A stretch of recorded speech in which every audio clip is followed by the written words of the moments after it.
Christ alone, my hope is found. He is my light, my strength, my song. Conforme al modismo judío, ser hijo es algo que está en el carácter de la persona, y cuando se le llamaba hijo a alguien en el parámetro bíblico, hijo de, yo se los había explicado hace 8 días, significaba que era de la misma esencia de su papá. Y por eso había tanto problema con que Jesús, para los judíos, había tanto problema que Jesús se autodenominara ¿qué? Hijo de Dios. Porque le estaba diciendo que era de la misma esencia del Padre. Ellos decían, todos somos hijos de Dios, pero en un aspecto general. Cuando se usaba de manera particular, se hablaba de que ese hijo tenía la misma esencia de su Padre. Cuando la Biblia nos llama hijos de luz, es que la luz de Dios, nosotros la debemos ¿qué? Proyectar, y se vuelve nuestro distintivo. Pablo ha utilizado mucho esta figura de la luz. Efesios 2:2 dice que éramos hijos de desobediencia en el pasado, pero que ahora somos hijos de luz. Y Efesios 2:3 que éramos hijos de ira, pero ahora somos hijos de luz. Juan enfatiza esta manera de conducirse el cristiano al expresar que debemos andar en la luz. Y con este pasaje terminamos la semana pasada. Primera de Juan capítulo 1 versos 5 al 7 dice: este es el mensaje que hemos oído de él y os anunciamos. Dios es luz y no hay ningunas tinieblas en él. Si decimos que tenemos comunión en él y andamos en tinieblas, mentimos y no practicamos la verdad. Pero si andamos en la luz, como él es luz, tenemos comunión unos con otros, y la sangre de Jesucristo su Hijo nos limpiará de todo pecado. Andar como hijos de luz es un aspecto fundamental al propósito de nuestra elección. Ustedes citan Romanos capítulo 8, dice que nos predestinó. Pero dice que nos predestinó con un propósito, para ser hechos a la imagen de su Hijo. Y el Señor Jesús siempre proyectó lo que el Padre quería, la voluntad de Dios. Eso nos trae a luz al verso 10. Dice, comprobando lo que es agradable al Señor. Esa es la manera de vivir un hijo de luz. Un hijo de luz camina con cuidado, no apresuradamente. Camina muy celosamente cada paso que da, pues tiene el propósito de agradar a Dios. Cuando la Biblia dice comprobando lo que es agradable al Señor, este es un término que lo usa Pablo, pero es un término que en su época se usaba para la metalurgia y se usaba para comprobar la autenticidad de las monedas. Ayer estuvimos en la feria aquí de Jamundí, que están vendiendo artesanías y todo en la plaza, y vimos un señor que hace de monedas, hace anillos, y mostraba la moneda y luego el anillo, y maravilloso, un arte maravilloso. Y cuando vi eso me acordaba de este pasaje, porque comprobando es un término que se usaba en la metalurgia para hablar de la autenticidad de las monedas, porque habían en esa época, como en todas las épocas, que falsificaban la plata. Y de la misma manera que alguien analiza muy bien si recibía o no una moneda falsa o verdadera, en esa época no se manejaban los billetes, se manejaban solo las monedas. Y la moneda valía no por su denominación, sino valía por su peso. ¿Y por qué por su peso? Porque era de cierto material. Entonces había monedas de cobre, monedas de plata, monedas de ¿qué? De oro. Entonces eso era lo que les daba valor. Entonces era muy importante saber si era lo que decía ser. Pues de la misma manera como se usaba ese término comprobar en la época bíblica para saber si esa moneda era lo que decía ser, también nosotros debemos demostrar lo que decimos ser. Y nosotros debemos, el cristiano, cuando comprueba si lo que está haciendo es la voluntad de Dios, quiere decir que el cristiano vigila sus pasos para no defraudar a aquel que le dio el más preciado de todos los regalos, que fue su vida espiritual. La pregunta del millón es, ¿vivimos de esa manera? ¿Vivimos de una manera donde nos detenemos y analizamos cada paso que damos? ¿O somos de los que caminamos sin pensar y luego, pues en la noche me arrepiento. Pues no es una buena forma de caminar. El cristiano basa su existencia en agradar a Dios. Esa es la prioridad de su vida. El parámetro ahora en la vida del creyente ha cambiado. No es agradarse a sí mismo, es agradar a Dios. Ni siquiera agradar a los demás, ni siquiera agradar al pastor. Es agradar a Dios.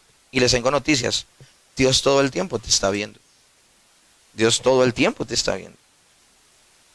El pagano vive en pos de sus deseos personales, sus intenciones, sus planes, sus deseos, sus intereses.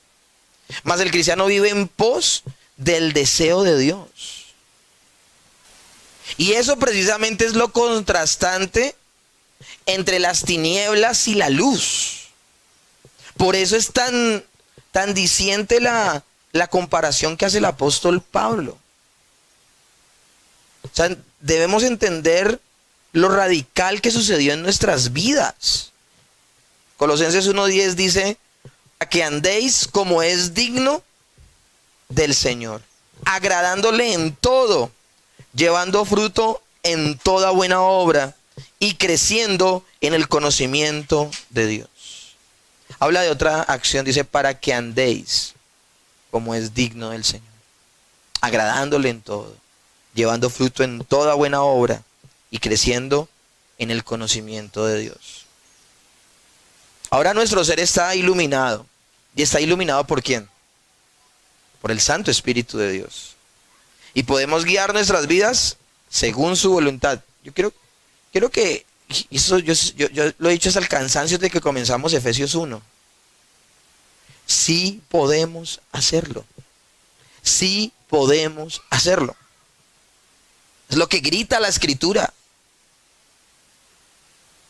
Miren, mis hermanos, los cristianos somos discriminadores morales.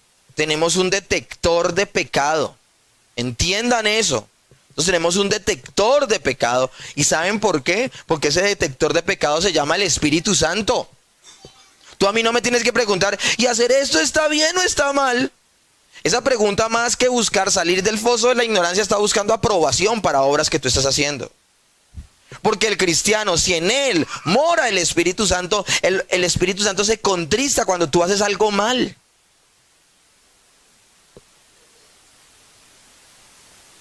Yo le decía a los estudiantes, no sé si lo dije aquí en el culto días pasados, pero se lo dije a los estudiantes esta semana que se puso tan de moda esta película It, del payaso asesino.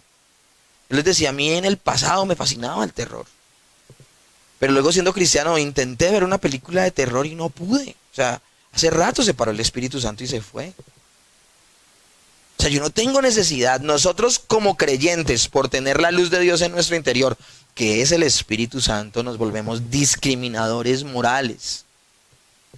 Así no le guste a muchas personas, desechamos lo que no le agrada a Dios. Con mis compañeros de trabajo hay cosas donde ellos saben que ya no cuentan conmigo. Y ya ni se toman el tiempo de invitarme a ciertas situaciones. O me hacen partícipe de ciertas conversaciones y ellos están a una mesa de distancia mía. Y tan lindos que hasta lo hablan en voz baja. No sé si lo hacen por respeto a mí o porque dicen este man nos va a sapear. No sé por qué. Pero ya sea por lo uno o por lo otro, ellos ya saben que yo ya no apruebo ese tipo de comportamiento y no me hacen partícipe. Terrible cuando tú trabajas en un lugar y la gente, así estés tú o no estés tú, como frescas porque tú no discriminas lo bueno de lo malo.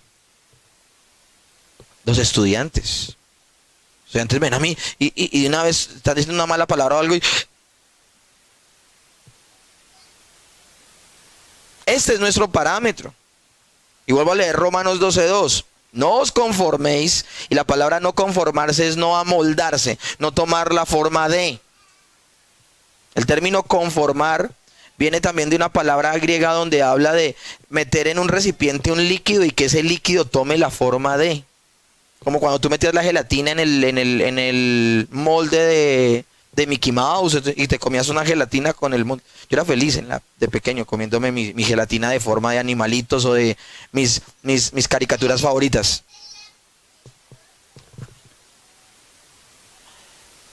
Pero me llama la atención que la palabra dice que seamos nosotros los que no tomemos la forma del mundo. Y muy fácilmente podemos tomar la forma del mundo.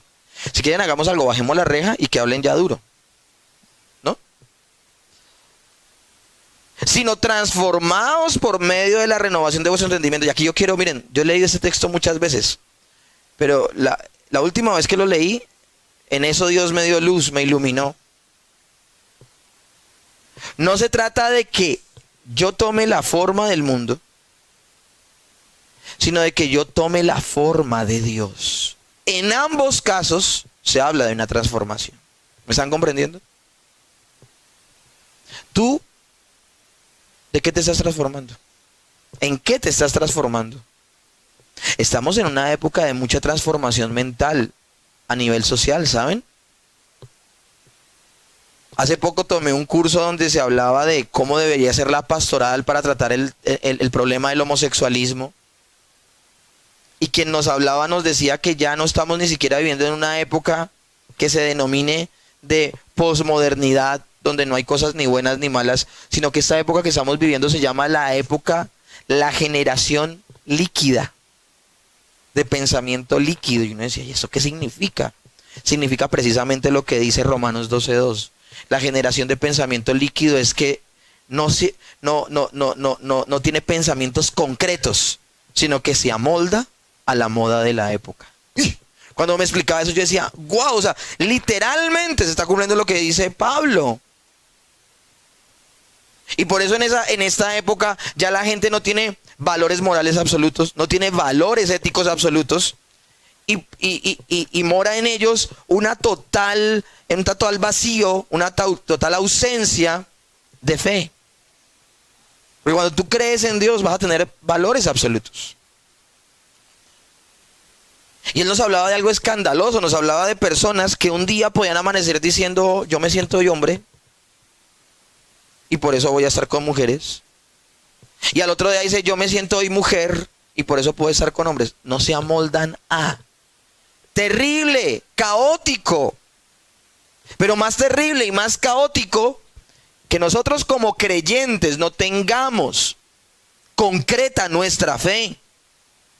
Y cuando nosotros concretamos nuestra fe, tenemos un valor cristiano absoluto claro en nuestra vida, nos vamos transformando a eso que decimos creer. ¿Lo están comprendiendo? Pero que transformación va a haber en nuestro interior, la va a haber. Un estudiante me decía, yo no creo en Dios, pero tampoco creo en el diablo, yo soy en el medio. Falso. Y yo le cité a él lo que dice la palabra. Jesús dijo, el que no está conmigo contra mí es, y el que no recoge conmigo desparrama. No hay términos medios. O tú te transformas para ser luz, o te transformas para cada vez ser más tinieblas. No hay términos medios. O se es o no se es. Sino transformándonos por medio de la renovación de nuestro entendimiento, la forma de ver la existencia, porque estamos en luz, para que comprobemos, verificar, cuál sea la buena voluntad de Dios agradable y perfecta. O sea, que así viviremos para Dios lo que nos pide. El Señor Jesucristo vivió de esta manera. Y pues no podía ser para menos, somos llamados a imitarlos a Él. Juan 8:29, porque el que me envió conmigo está, decía él. No me ha dejado solo el Padre, porque yo siempre hago lo que le agrada a mi Padre. El apóstol Pablo siguió este principio. Segunda de Corintios 5:9. Por tanto, procuremos también, o ausentes o presentes, serle agradables. Este texto que habla, por tanto, procuramos también, o ausentes o presentes, serles agradables. Pablo tenía un comportamiento cuando lo veían y cuando no lo veían. ¿Me comprenden? Él no solo se portaba bien cuando su congregación lo veía, sino siempre. Porque sabía que Dios sí lo estaba viendo. Esa es la vida de un cristiano. Es más, debe ser su oración a Dios. La oración del creyente debe ser esa: Señor, quiero vivir al nivel de lo que tú has dicho que yo soy. Colosenses 1 del 9 al 13. Por lo cual también nosotros, desde el día que lo oímos, no cesamos de orar por vosotros y pedir que seáis llenos del conocimiento de su voluntad, en toda sabiduría e inteligencia espiritual. Primero habla de que ellos entiendan. Luego dice, para que andéis como es digno del Señor, agradándole en todo, llevando fruto en toda buena obra y creciendo en el conocimiento de Dios. Mire, pasan del conocimiento a la práctica, donde habla de las emociones. Es que sentí hacerlo.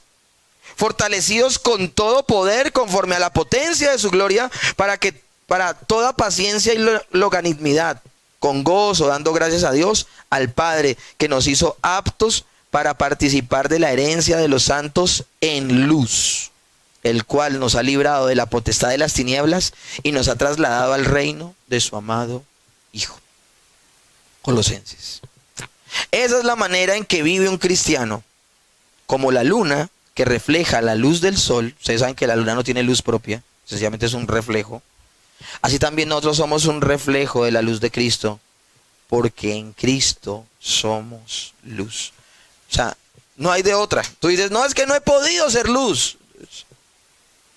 Tú no brillas por ti mismo, tú eres el reflejo del Cristo que habita en ti. Y si te quedó grande ser luz, tendríamos que hacernos una pregunta. ¿Cuál sería? ¿Habita Cristo en ti? ¿O somos o no somos? William Hendrickson dice lo siguiente: no te afanes, ni especules, ni andes filosofando, ni argumentando. ¿Cómo puedo estar seguro si soy un verdadero cristiano? Hay gente que tiene esa crisis. Yo creo que todos en algún momento nos hemos preguntado, ¿seré verdaderamente salvo? Pues el señor Hendrickson nos dice, no te afanes, ni especules, ni andes filosofando, ni argumentando al respecto. ¿Cómo puedo estar seguro si soy un verdadero cristiano? Sigue adelante, ya es la voluntad de Dios, según te ha sido revelada. ¿Cómo así que según me ha sido revelada? ¿Entendiste ese punto? Vívelo. Es que Dios no te está pidiendo que vivas lo que no entiendes. Dios está pidiendo que vivas lo que entiendes. ¿Entiendes que debes ser honesto? Sé honesto. ¿Entiendes que debes congregarte los días domingo? Hazlo. ¿Entiendes que debes ser un buen hijo? ¿Un buen esposo? ¿Una buena esposa? ¿Un buen padre? ¿Un buen trabajador? Pues hazlo. Sigue adelante, ya es la voluntad de Dios, según lo que te ha sido revelado. La prueba o la evidencia que buscas te será provista en abundancia. Tendrás la comprobación en tu corazón de que eres salvo. La seguridad o la paz será destilada en una vida con los gotos de rocío que destila una vida que practica la santidad.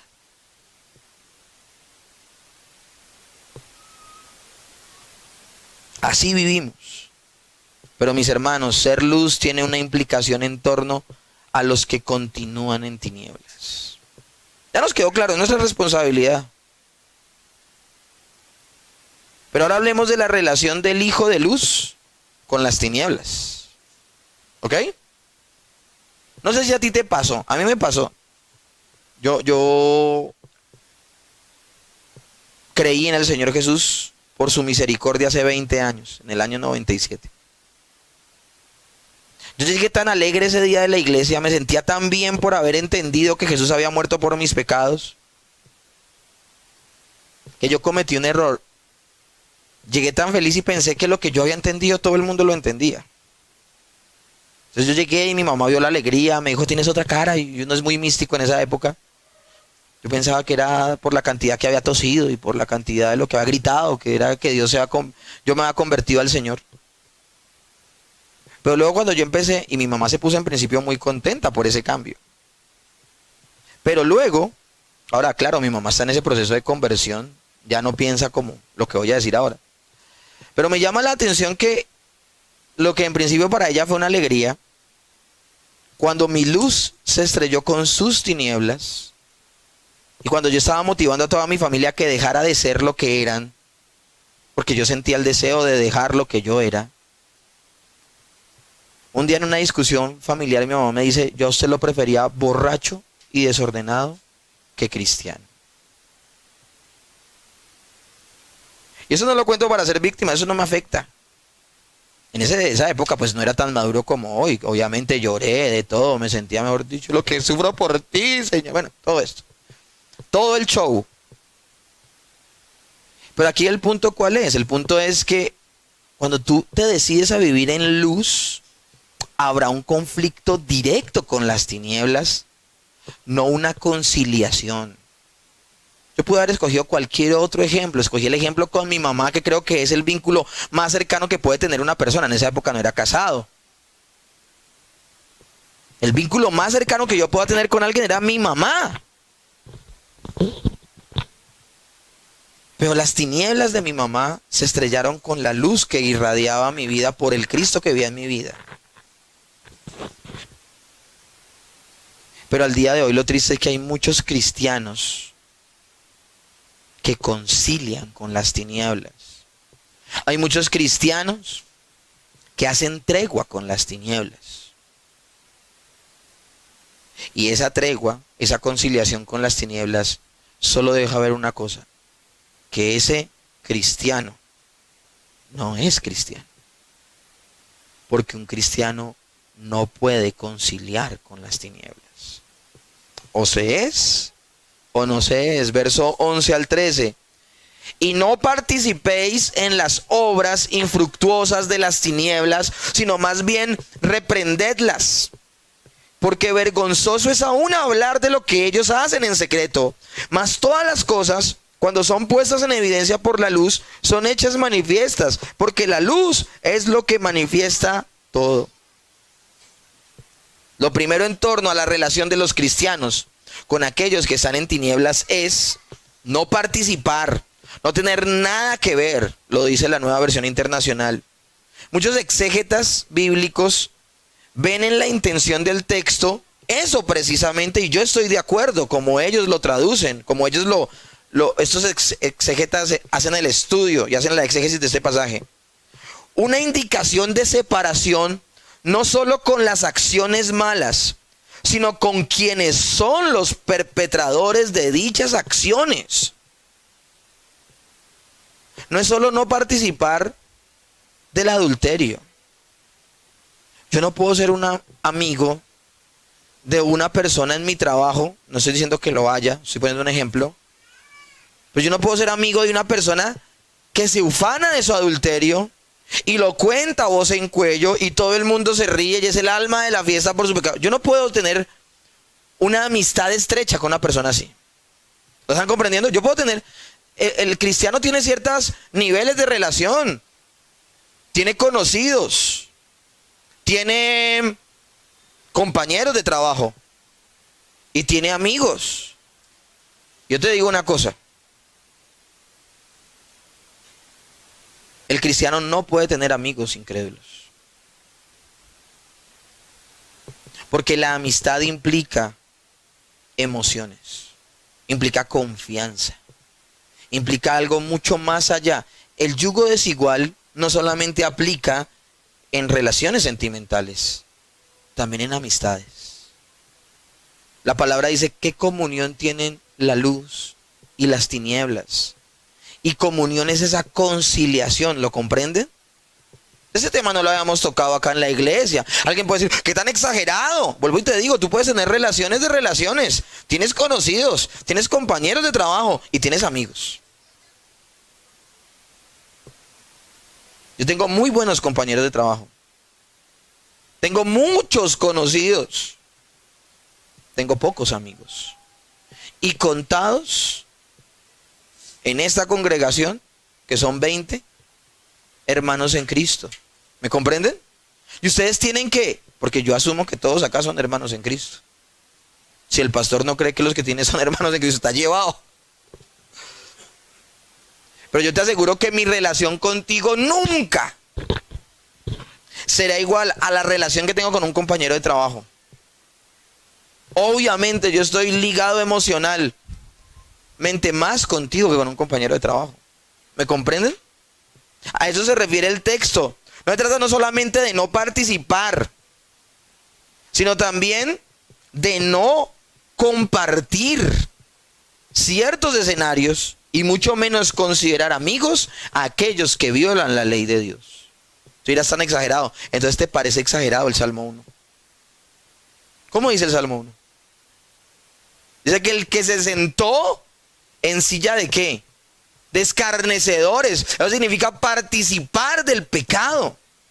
Bienaventurado el varón que no anduvo en consejo de malos, ni en silla de escarnecedores se ha sentado. Habla de aquellos que determinan no tener comunión con las tinieblas.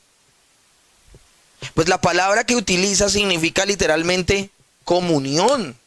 Acá donde dice, no participéis. ¿Qué comunión puede tener la luz con las tinieblas? Esa va a ser siempre lo que va a recalcar en este texto. No va a sacar nada bueno el creyente en dichas relaciones. No va a sacar nada bueno.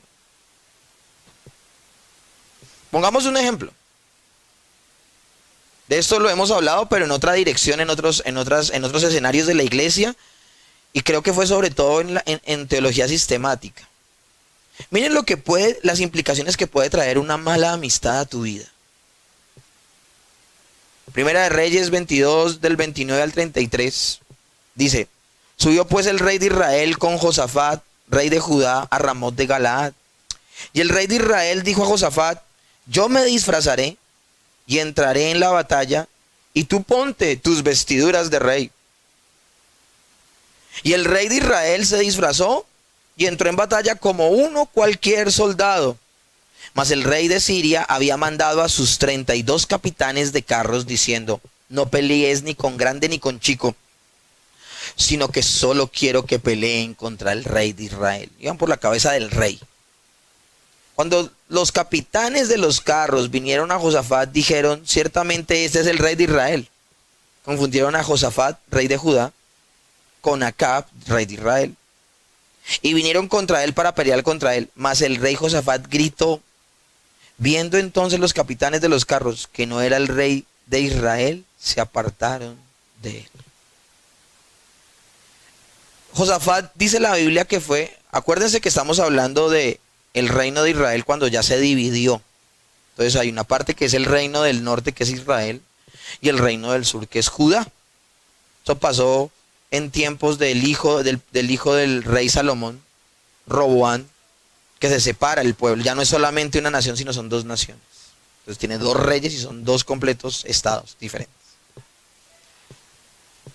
Y desde que eso empieza a suceder, la Biblia habla de que fue tan bueno como David, su padre, hablando de que ese rey temió a Dios como el rey David. O fue tan mal rey que se apartó de los caminos de Dios como lo hizo Jeroboam. O sea, hubo dos señales como el termómetro que decía que un rey era bueno o que un rey era ¿qué? Malo. Josafat se dice que fue tan bueno como David. Pero mientras Acab se dice que fue tan malo como Jeroboam. Y en uno de esos momentos donde uno dice, ¿qué le pasó a Josafat? Josafat hace alianza con Acab. Tú ves las decisiones que toma Josafat, todas son maravillosas. Todas son basadas en el temor a Dios. Es un hombre que quiere ser ¿qué? Quiere ser luz. Y este pasaje yo todavía no lo termino de comprender.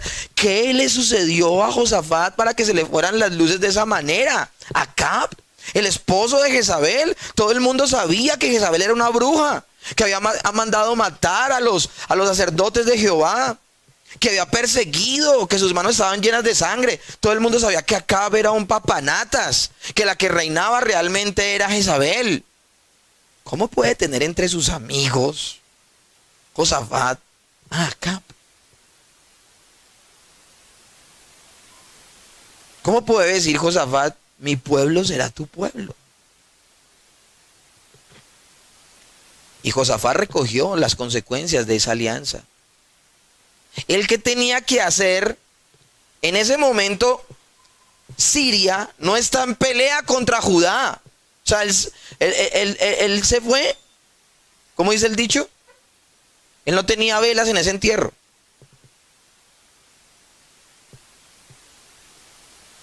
Y encima de todo Acab lo engaña. Porque Acab sabía que iban por su cabeza. O sea, ¿tú le haces eso a un amigo? ¿Qué iba a pasar con Acab? Si no es porque Dios interviene, ¿qué hacen con Josafat? Lo matan. O sea, ¿tú le haces eso a un amigo? Ahora, Dios no puede ser burlado. Ese día murió Acab. Y murió porque un soldado cualquiera, tratando de arreglar su arco, de una manera accidental, la flecha se le salió. El soldado no apuntó para ningún lado, no estaba buscando al rey. Precisamente ese accidente hizo que él hiciera todo lo contrario a lo que le había dicho el rey de Siria, el general de Siria, que era: no pierdan tiempo con soldado grande o pequeño, yo voy por el rey. Dios no puede ser burlado. Y esa flecha salió por accidente supuestamente y se metió entre el coselete de la armadura de soldado que usaba Acab, tratando de engañar la muerte. El coselete es esto, donde se unen las piezas de la ropa. O sea, ¿qué posibilidades hay de que por ahí entre una flecha? O sea, por el único lugar donde de la armadura podía entrar la flecha, entró. Se le metió por la tercera costilla, le llegó directamente al corazón y el hombre se desangró en el carro.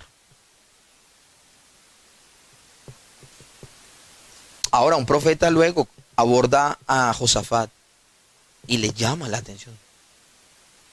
Y le dice: ¿al impío das ayuda? Yo creo que Josafat quería: profetízame, profetízame. Y cuando le dice eso, se quedó sin ganas de que le profetizara. ¿Al impío das ayuda? Ira de Dios ha salido por la obra que has hecho, pero Dios ha tenido misericordia de ti. ¿Qué pasa cuando tú tienes comunión con los no creyentes? A Dios le da piedra.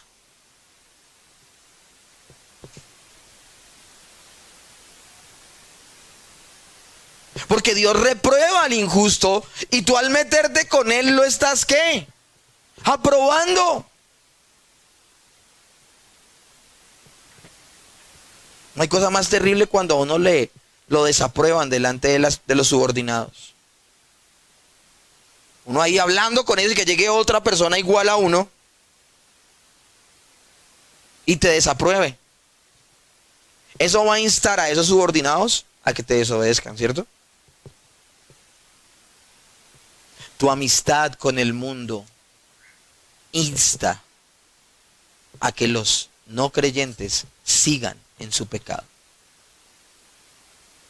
Porque dicen: bueno, pero es que si el hombre no nos dice nada, hagámosle. El creyente ha sido puesto en el mundo para ser una piedra en el zapato al no creyente. Y cuando hablo de la piedra en el zapato de nuestro tropiezo, porque nosotros no hemos sido puestos para hacer tropiezo. ¡Ay de aquel que sea tropiezo! ¿Una piedra en el zapato es un tropiezo? ¿Qué es una piedra en el zapato? Una molestia. Nosotros no hemos sido puestos en el mundo para hacer monedita de oro. Hemos sido puestos en el mundo para que el mundo se moleste y se despierte.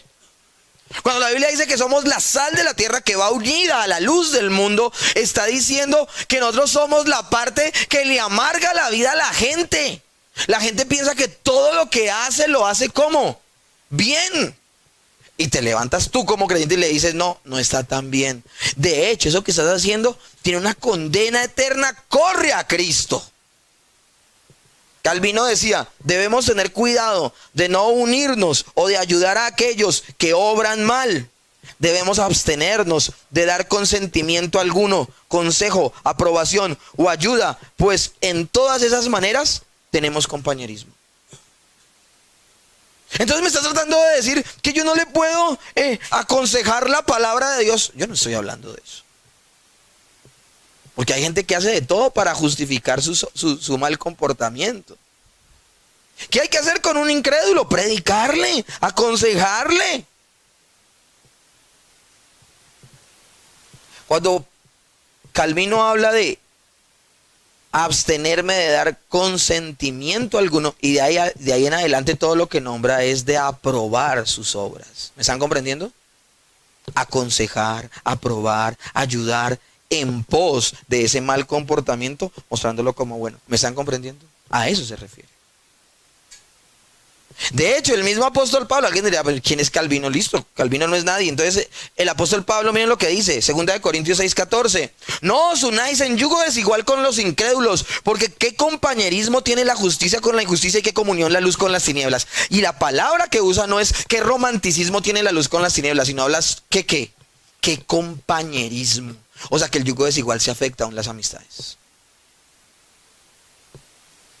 Y se afecta a las amistades, pues mucho más las relaciones interpersonales y románticas.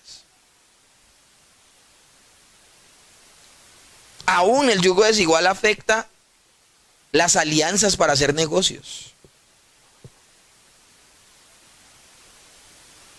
Ya perdí la cuenta de cuántas personas me han dicho, no, es que me metí con una persona que no era de la fe, hice un negocio y salí tumbado. Te comportaste como acá, te comportaste como Josafat. Te comportaste como Josafat. Entre la luz y las tinieblas no puede haber ninguna comunión. El que no está con Cristo, contra él es. La única comunión con aquel que es tinieblas es, como veremos más adelante, para presentarle el evangelio. Porque el apóstol Pablo va a hablar de cómo presentarle el evangelio a esas personas que están en tinieblas. O sea, puede ser la única comunión, porque igual para presentar el evangelio tú lo haces de tripas corazón, no lo haces de una manera insensible. Entonces de alguna manera te tendrás que relacionar con ese incrédulo para predicarle el evangelio, para derramar en su corazón el amor de Dios con lo que predicas. Obviamente va a haber una comunión, la única comunión aceptable. No estoy queriendo decir que tienes que ser amigo de las personas para predicarles, no, tú le puedes predicar a un completo desconocido, pero mientras le predicas, él puede sentir el amor de Dios. A eso me refiero, ¿me comprenden? Si esto suena muy radical para ti, debemos entender que las malas conversaciones corrompen las buenas costumbres y que somos altamente contaminables por todo lo que sale de la boca de los hombres. Nosotros no podemos menospreciar que aún tenemos un remanente de pecado y que ese remanente de pecado puede encenderse en cualquier momento. Y por eso le citaba el Salmo 1, bienaventurado el que no anduvo en consejo de malos, ni estuvo en camino de pecadores, ni en silla de escarnecedores se ha sentado. Miren la progresión del Salmo.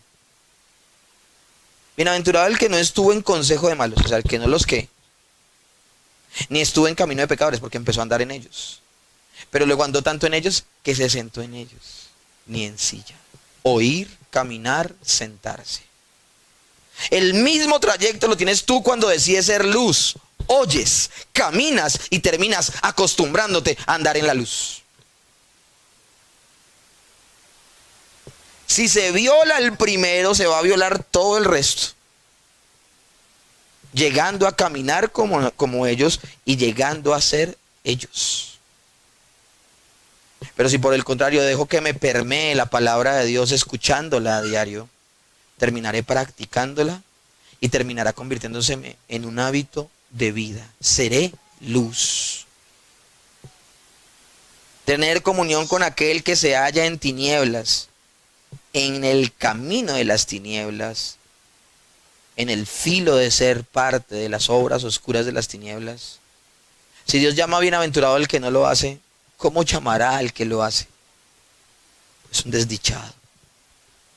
Efesios 5:11 dice, y no participéis de las obras infructuosas de las tinieblas. Ya, el verso 10 hablaba del consejo, ahora habla de participar de ellas. Pablo le llama a las acciones del impío obras infructuosas. ¿Y qué significa infructuoso? Sin fruto, porque todo lo que ellos realizan no tiene fruto para Dios. Algunos dicen, no, pero hacer ciertas cosas sí traen resultados. Es que infructuoso no es que no traigan resultados. Infructuoso dice que no traen resultados, no traen fruto. ¿Para quién? Para Dios. Y por eso son infructuosas, porque no se hacen para la gloria de Dios. Y todo esfuerzo, obra, acción que no tiene el propósito de que sea para la gloria de Dios, es algo en lo cual desperdiciamos nuestro tiempo, nuestras fuerzas, es algo sin sentido, es algo sin fruto. Ahora es inevitable que el cristiano, que el cristiano, o sea, ¿cómo decirlo para no? Es imposible que el cristiano actúe de esta manera. Ahora, en dado caso, cuando actúa así como pasó con Josafat, Josafat era un verdadero creyente. Ese verdadero creyente debe entender lo malo que hizo. Por eso fue que el llamado de atención a Josafat fue un llamado tan fuerte. Al impío das ayuda. Los invito a que lean esa profecía que le dan a Josafat. casi pierde la vida Josafat. Y no hablo de que casi lo matan en la guerra, no. Estoy hablando que casi sale juicio de Dios para Josafat. Y si Josafat se hubiera muerto por ese juicio de Dios, Josafat se hubiera ido al cielo, pero hubiera muerto en ese momento, demostrando la ira de Dios. ¿Me comprenden? Porque él era un verdadero creyente y el verdadero creyente no va a caer de la gracia de Dios. Amén. Finalmente el Señor tiene misericordia de Acab. Nosotros debemos entender lo delicado que es este asunto. Ahora, por el contrario, es inevitable que el no creyente actúe de manera correcta por sí solo.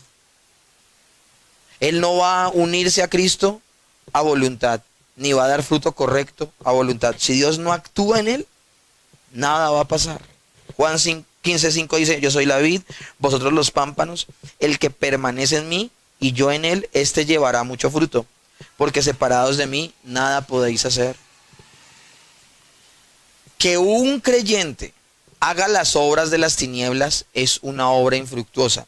Y que el creyente haga una obra infructuosa es una contradicción. Porque hemos sido llamados a dar ¿qué?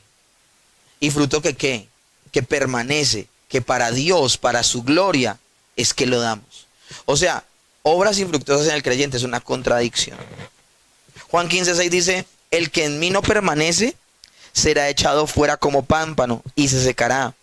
Y los recogen y lo echan en el fuego y arde. ¿Ustedes sabían que hay vides que dan fruto falso?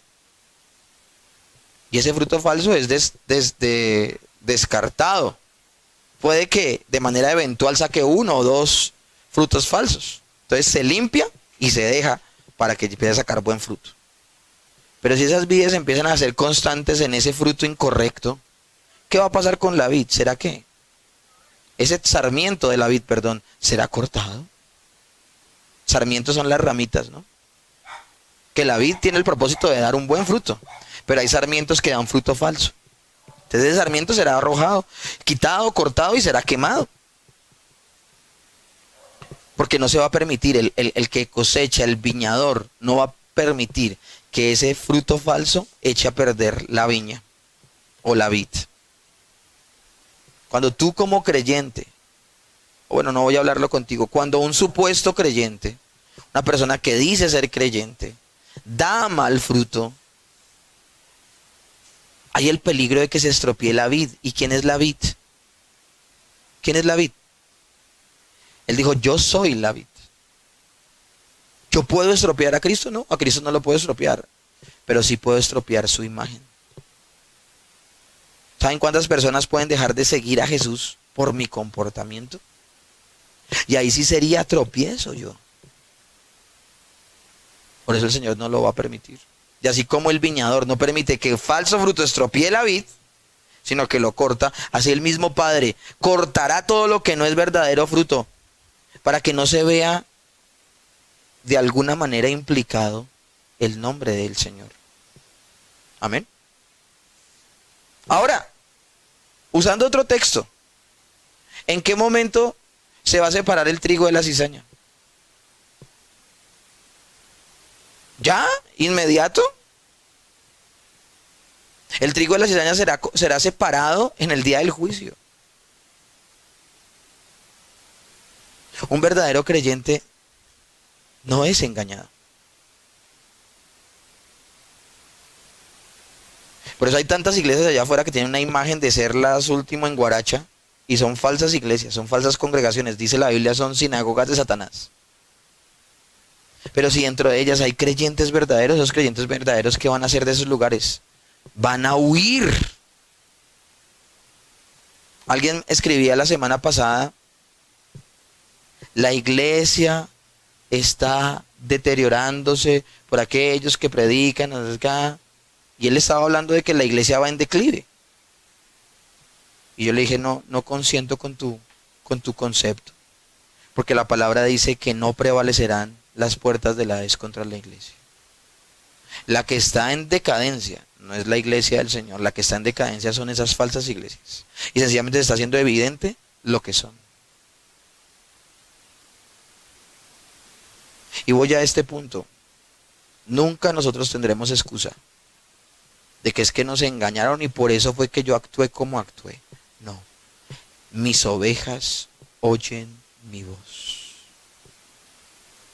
Si hemos sido llamados a dar fruto para el Señor, démoslo. William Hendrickson dice, Pablo no acepta zonas de media luz. ¿Cómo lo llamaríamos nosotros en esta época? Medias tintas, términos medios. No. ¿Se es un creyente o no se es? Las obras permanecen, o la luz o las tinieblas. Los que han jurado lealtad al Rey del reino de la luz no deben tomar parte en las vanas, futiles y totalmente frustrantes obras de las tinieblas. ¿Significa entonces que los cristianos deben separarse de toda persona del mundo? ¿Que deben constituirse en ermitaños y apartarse lo más lejos posible de los hombres malos? ¿Sí o no? No. El mismo Señor Jesucristo nos enseñó en la oración intercesora que hizo por sus discípulos. No ruego que los quites del mundo, sino que los guardes del mal. No son del mundo, como tampoco yo soy del mundo. Santifícalos en tu verdad. Tu palabra es verdad. Juan 17, 15 al 17. ¿Cómo nos preserva el Señor todo nuestro peregrinaje en la tierra? A través de su palabra. Nosotros podremos discernir entre lo bueno y lo malo porque acabo de enseñarles que somos discriminadores de la verdad. Somos discriminadores de lo que es pecado y lo que no es. Pero lo somos porque nos alimentamos constantemente ¿de qué? De la palabra de Dios. Ese conocimiento no es innato en nosotros. Ese conocimiento se adquiere.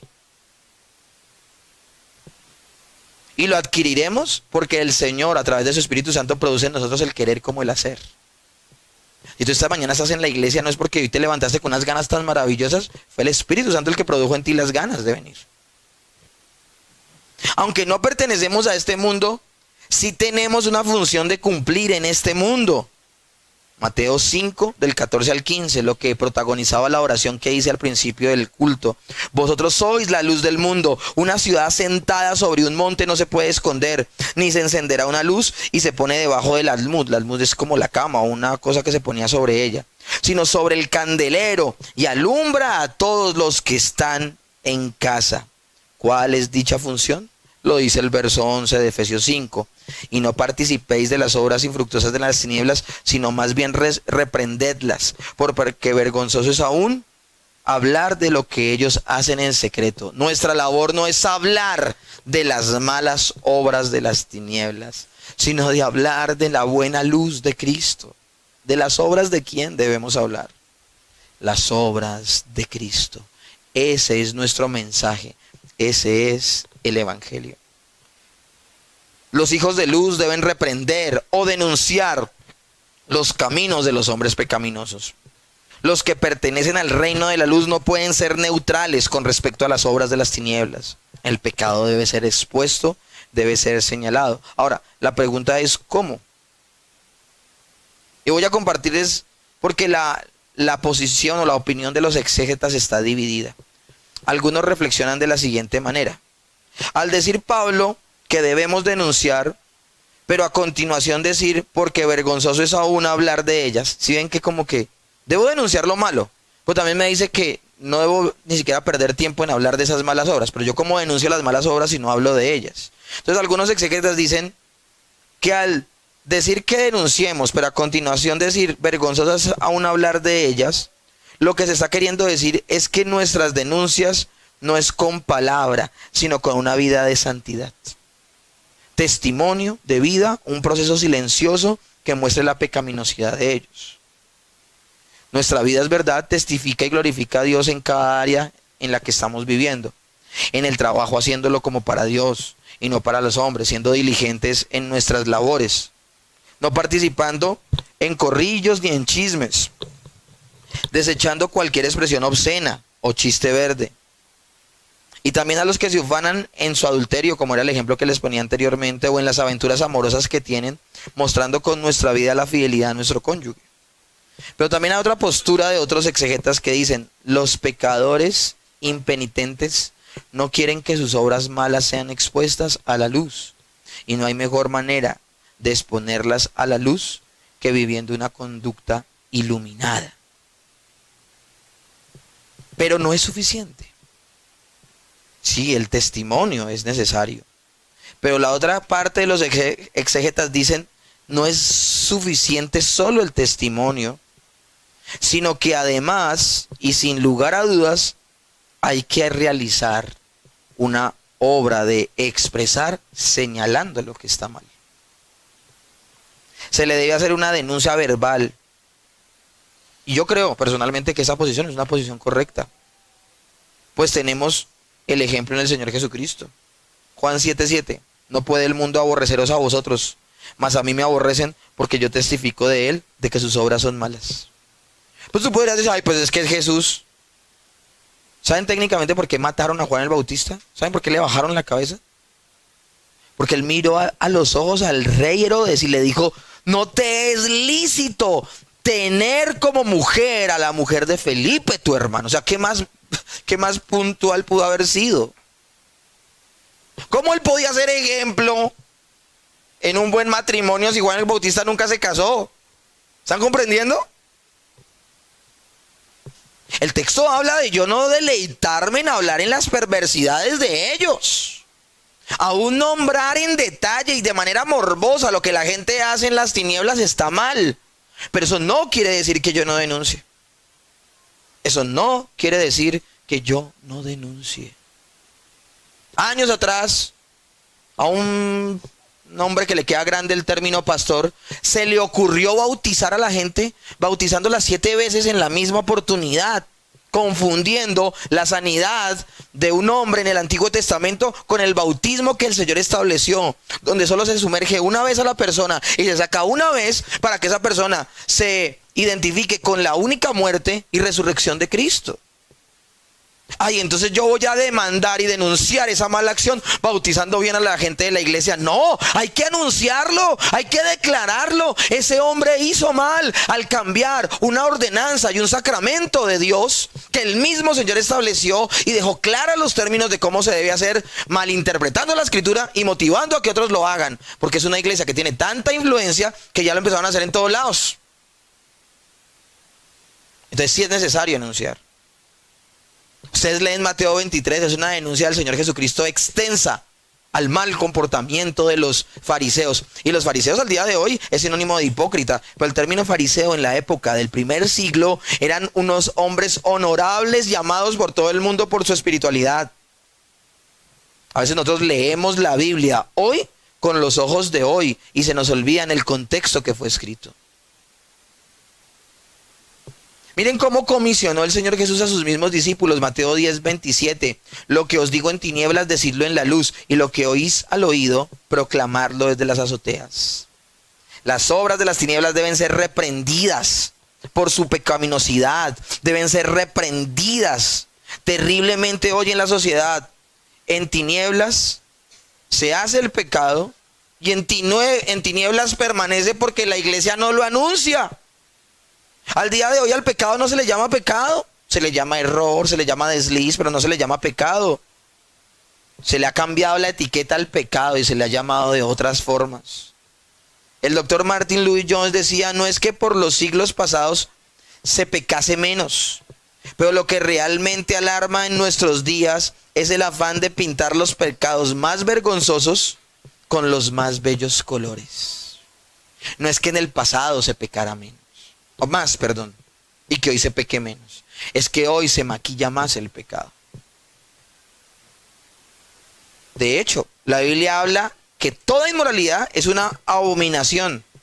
Pero ahora las abominaciones, en particular en el área sexual, ya no se le llama abominación, se le llama inclinación sexual, ideología de género, gusto. Terribles abominaciones pintados de los más hermosos colores. Ahora se le llama que tenemos independencia de criterio, libertad, cualquiera puede pensar como quiere, pero el nombre que se le debería poner es rebeldía. Y así podemos poner muchos títulos. Pues la labor de los hijos de Dios es ser hijos de luz precisamente, disipando la oscuridad y poniendo en evidencia el pecado. Es como un cuarto oscuro lleno de alimañas, insectos y cucarachas, Y cuando la luz se enciende, evidencia la podredumbre que hay allí. ¿Me comprenden? No, yo me mantengo en mi parte del cuarto barriendo y limpiando el polvo. Esa es mi labor. Y solo alumbro ese pedacito y que ese pedacito se vea limpio. No, cuando yo entro a un lugar y alumbro con la luz de Cristo, se evidencia lo que está mal. De hecho, evidenciar lo que está mal es lo que hará que muchos corran a Cristo. Porque se verán perdidos. Efesios 5:13, mas todas las cosas cuando son puestas en evidencias por la luz, son hechas manifiestas, porque la luz es lo que manifiesta de todo. Eso es el verdadero amor, mis hermanos. El verdadero amor no es ocultar el pecado de las personas. El verdadero amor es evidenciar que sus malas acciones los está llevando a la condenación eterna. Ese texto me encanta. Fieles son las heridas del que ama, mas inoportunos los besos del que aborrece. Y Efesios 5:14 dice, por lo cual dice, despiértate tú que duermes y levántate de los muertos y te alumbrará Cristo. Esto es amor. Cuando yo denuncio lo que se está haciendo mal, algunos que duermen en su pecado, y ese dormir en su pecado es que están ¿qué? Ese dormir habla de ¿qué? Que están muertos. Adriana ayer me hacía una pregunta, antier. Y yo le decía a ella, ¿qué dice el profeta de Dios? Porque Dios le pregunta al profeta Ezequiel, ¿vivirán estos huesos? ¿Y qué le respondió Ezequiel? Solo tú lo sabes. Ah, bueno, solo lo sabe el Señor. Pero ¿qué le dijo Dios como respuesta a Ezequiel? Le dijo, profetiza. ¿Y qué hizo Ezequiel? Profetizó. Declaró palabra de Dios, porque profetizar en el Antiguo Testamento y en el Nuevo Testamento hablaba de decir lo que iba a pasar. Pero al día de hoy, profetizar es proclamar lo que ya está escrito. Cuando yo me paro acá y predico la palabra de Dios, estoy profetizando. Esa es la verdadera profecía actual. La profecía actual no es decir, así dice el Señor. No, la profecía real del día de hoy es decir todo el tiempo, así dijo el Señor y está escrito en tal lugar. Y así como el profeta en su momento profetizó y la gente y los huesos secos vivieron, mi labor al día de hoy es predicar. Luego de anunciar lo que está mal, predicar. Porque quizás algunos vivirán. ¿Cómo las personas entenderán que están mal si no les digo que está mal y su comportamiento desagrada bíblicamente a Dios y luego les enseño el camino para agradar a Dios? Por lo tanto, despiértate tú que duermes y te alumbrará Cristo. Y el Señor no solamente está hablándole a los muertos, el Señor le está hablando a la misma iglesia al decirle, despiértese y haga lo que tiene que hacer. Porque si tú haces lo que tienes que hacer, otros vivirán. Mis hermanos, eso es ser luz. Señor, en esta mañana te damos muchas gracias. Gracias por tu palabra. Gracias por tu bondad y misericordia. Gracias porque nos has rodeado de un mundo de posibilidades. Nos has unido a Cristo y podemos ser luz. Hoy a través de tu palabra has derribado uno a uno los argumentos para continuar teniendo una vida que no te agrada. Has derribado los argumentos. Por eso cito puntualmente el último texto de lo predicado hoy. Señor, con esta palabra, despiértanos en los aspectos que estábamos dormidos. Y levántanos de entre los muertos, porque Cristo ha brillado en nuestras vidas. En el nombre de Cristo Jesús. Amén y amén.